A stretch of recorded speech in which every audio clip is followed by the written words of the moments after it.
的莲友们，大家好，南无阿弥陀佛。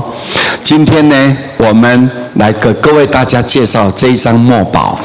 我们要超度贪欲，才能获得喜舍；超度嗔怒，才能获得慈悲；超度冤亲，才能获得平等；超度忧悲啊，才能获得安乐。那么按照这样字面上呢，各位看应该，如果稍稍有一点国学基础的人，一看就一目了然，很明白，能够当下就理解了，清楚它的含义。但是可能有一些老菩萨可能还不清不楚。那师父就简单讲，超度贪欲，超拔要来救度，我们就是要解脱。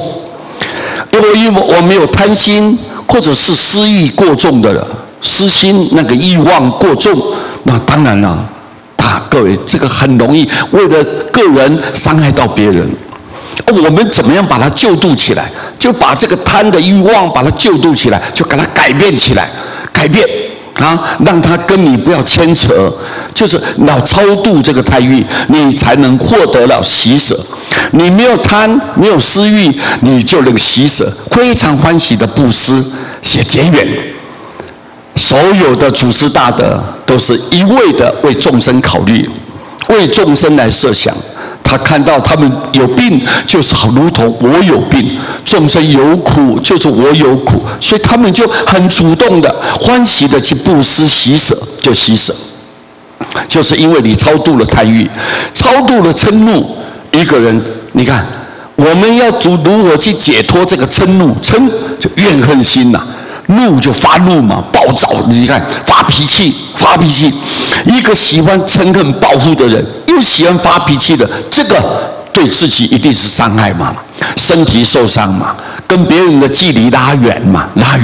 所以我们怎么去改变呢？超度他怎么解脱这种不好的作为呢？你如果把这个超度完了，解脱了，改变过来了，你就能获得了慈悲了。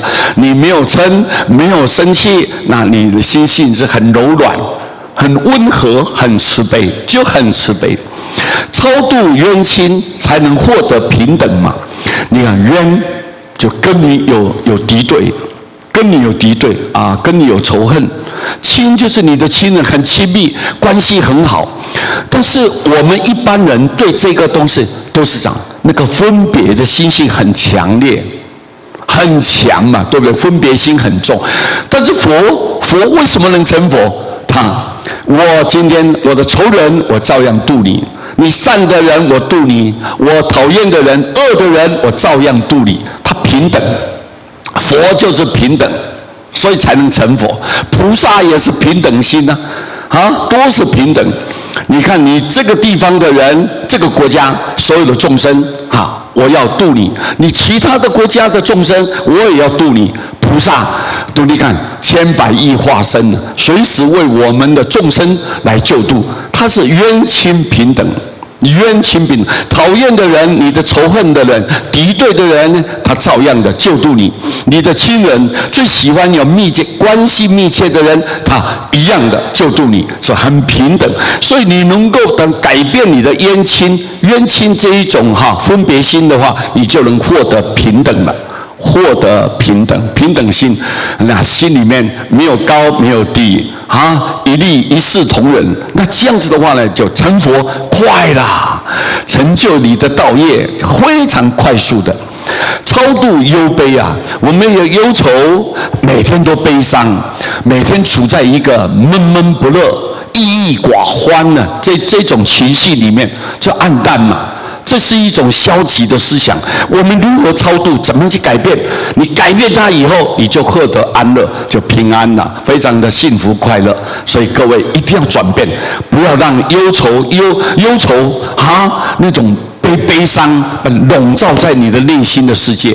佛告诉我们，一切唯心造。心如果健康，外面的人生道路自然就非常的光明。如果每天处在一个忧郁嘛、不满嘛、不满、非常仇恨这种心态底下，那你的人生道路就坎坷不平。所以我们一定要注意这一点。希望在这一点，利用这几句话来给各位大家互相鼓励。我们有毛病嘛？有毛病我们就改嘛，就改啊！没有毛病呢，我们就好好的自己鼓励自己啊，努力奋发向上。好的把它保留，坏的把它去除掉，那大家更完美，大家都走向一个更完美、更完善的境界。我们谢谢大家，南无阿弥陀佛。